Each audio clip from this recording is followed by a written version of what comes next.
Hello everyone, मैं आकाश तिवारी और आप देख रहे हैं आकाश ऑफ क्लासेज, जिसमें देख रहे हैं बेसिक यूनिट ऑफ केमिस्ट्री। आप केमिस्ट्री ज़्यादा हद तक सीख चुके हैं, यानी हमारा 15 लेक्चर आप देख चुके हैं। आज 16वां देखने की बारी है। आप लोग केमिस्ट्री में स्ट्रांग होते जा रहे हैं, यानी आप केमिस्ट्री आपकी मजबूत होती जा रही है। आपने बहुत सारी चीज़ अभी तक 15 लेक्चर में देखे हैं।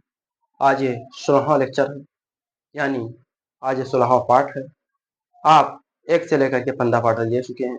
हाँ, और उन स्टूडेंट को मैं कहना चाहूँगा कि जो मेरा लेक्चर शुरू से नहीं देखे हैं, 20 से देख रहे हैं, वो शुरू से पहले मेरा लेक्चर देखें, तभी उनके समझ में आएगा। आज हम बात करेंगे, बहुत इंपॉर्टेंट चीज़ है जो आपके न्यूमेरिकल्स में बहुत मदद करने वाला है। आप इसके बिना न्यूमेरिकल्स में अच्छा नहीं कर पाओगे, इसलिए आज हम इसे देखने का कोशिश कर रहे हैं और देखने आप लोग को बताने का भी कोशिश कर रहे हैं। आज ये हमारा पार्ट नंबर 16 है। पार्ट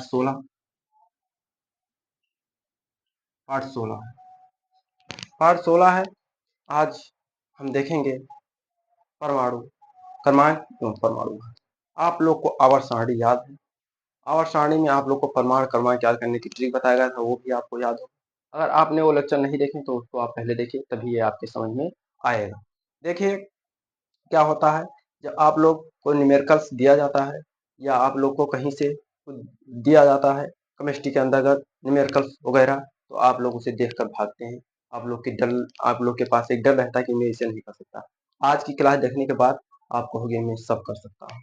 तो चलिए, मैं एक बात और कहूँगा कि जो स्टूडेंट हमारे क्लास यानी क्लास ऑफ क्लासेस को अभी सब्सक्राइब नहीं किए हैं, तो उसे सब्सक्राइब करिए, लाइक करिए, शेयर करना बिल्कुल मत भूलिए, क्योंकि जब आप साथ पढ़ो तो आप अपने दोस्तों के साथ शेयर करो, तो आप जब साथ बैठो तो एक अलग माहौल क्रिएट हो। चलिए, बिना देर किए हुए हम देखते हैं इसे कि क्या होता है। इसमें परमाणु क्रमांक और परमाणु भार के बारे में बात करेंगे। देखिए, सीधा सा बात है, परमाणु भार एवं परमाणु क्रमांक। अब हम परमाणु भार और परमाणु क्रमांक के बारे में इससे छोटे वाले क्लास में देख चुके हैं कि क्या होता है। हम अभी हम कुछ उदाहरण के तौर पर आपको बताएंगे कि क्या होता है परमाणु क्रमांक, क्या होता है परमाणु भार। उसके बाद हम बात करेंगे आणविक द्रव्यमान या अणु भार।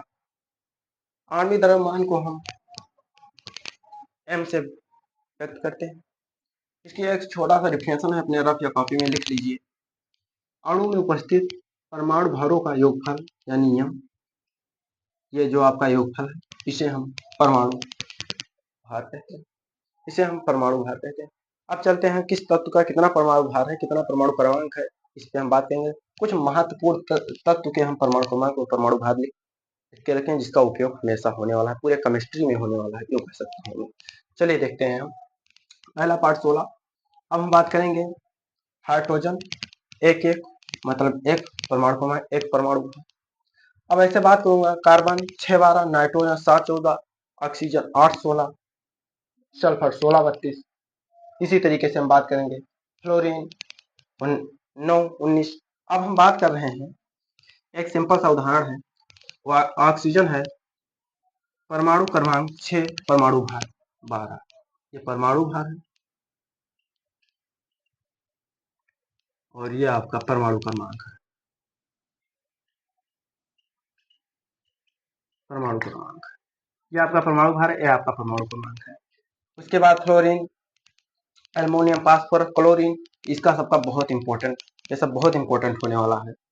फ्लोरीन, फिर यहाँ पर lithium, beryllium, sodium, potassium, zinc, iodine. इस तरीके से आपको इसका इतने तत्व का तो आपको हर हाल में परमाणु भार याद होना चाहिए, और आप लोग को तभी न्यूमेरिकल समझ में आएगा, अन्यथा समझ में नहीं आएगा। तो पहले हमको याद करना, हाइड्रोजन 1, कार्बन 612, ऑक्सीजन 816, नाइट्रोजन 714, इस तरीके से याद करना है। सल्फर 1632, फास्फोरस 1531, क्लोरीन 17 35.5, इस तरीके से याद करना है। Lithium 37, beryllium 49, sodium 1123, potassium 1939, zinc 30 65.5, iodine 53 127। इसका आपको परमाणु क्रमांक याद होना चाहिए। कुछ एग्जाम्पल के तौर पर हम चल रहे हैं, उसमें आप लोग का आप लोग को बिल्कुल कंफर्म समझ में आ जाएगा। देखिए O2 का अणु भार, O2 का अणु भार, आपसे अगर कोई बोलता है कि O2 का अणु भार बताइए, तो आप कैसे बताओगे? O के बारे में आपको क्या पता है? इसका परमाणु क्रमांक 8 यानी परमाणु भार 16। इस तरीके से ऑक्सीजन का हो जाएगा, एक अगर ऑक्सीजन है तो उसका परमाणु भार 16, परमाणु क्रमांक 8। तो हम 2 है हमारे पास, तो इस तरीके से करेंगे 16 गुणे 2, यानी जो परमाणु भार है, आणविक द्रव्यमान है यम, वो हमको 16 दूना यम बराबर 16 दूना 32 मिलने वाला है। इस तरीके से K2SO4 में K2SO4 का अणु था, K2SO4 का अणु भार क्या होगा क्या होगा K2SO4 का? K के बारे में हमको पता है, पोटेशियम का परमाणु क्रमांक 19, अणु भार 39। इस तरीके से एक टाइम 2 टाइम है, तो हम ये इस तरीके से कह सकते हैं कि अगर 39 गुणे 2, उसके बाद हम बात करेंगे 39 गुणे 2 SO, यानी सल्फर का परमाणु क्रमांक हमको पता है 16, अणु भार 32, तो 16 गुणे 1, 16 गुणे 1।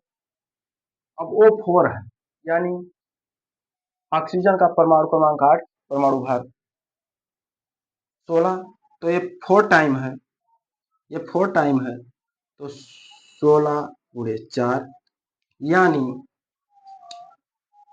39। 2 से अगर हमारे पास पोटेशियम 2 है, तो 39 गुना हमारा हो जाता है 78। 78 और 16, 16 हो जाएगा 78, 16 2 80, 94, 78 16 94, और ये 4 बार है, तो 16 चौक 64, 94 और 64 हो जाएगा 158, यानी K2SO4 का अणु भार 158 मिलने वाला है, 58 मिलने वाला है। उसी तरीके से यानी यम जो मिला अणु भार वो 158 मिला, इसका अणु भार 158 है, अणु भार 158 है K2SO4 का। आप कुछ एग्जाम्पल के तौर पर हम चल रहे हैं CO3 में, CO3 का अणु भार CO3 का अणु भार, या इसे बोल सकते हैं आणविक द्रव्यमान। C के बारे में पता है हमको, कार्बन, C के बारे में हमको पता है कार्बन 6 12, एक है, इसे एक है, तो 12 गुने 1, क्योंकि एक टाइम है। उसके बाद ऑक्सीजन 3 है, तो 8 16 हम देखें पहले, 8 16 होता है, तो यहाँ पे 16 गुने 3 यानी 16 गुणे 3 यानी 12 और 48, इसका 48 और इसका 12 प्लस 48, यानी इसका पूरा एम वैल्यू जो है वो 60 होने वाला है। इस तरीके से आपको अणु भार निकालना बिल्कुल बेहद समझ में आ गया होगा। मैं ये सोचकर चल रहा हूँ कि आपका क्लास बड़ा ना हो, क्योंकि आप दोबारा देखने का मूड बना सकें। अब हम देख रहे हैं NO2 में, PCl3 में, ये आपका होमवर्क HW PCl3 में देखना है का अणु भार का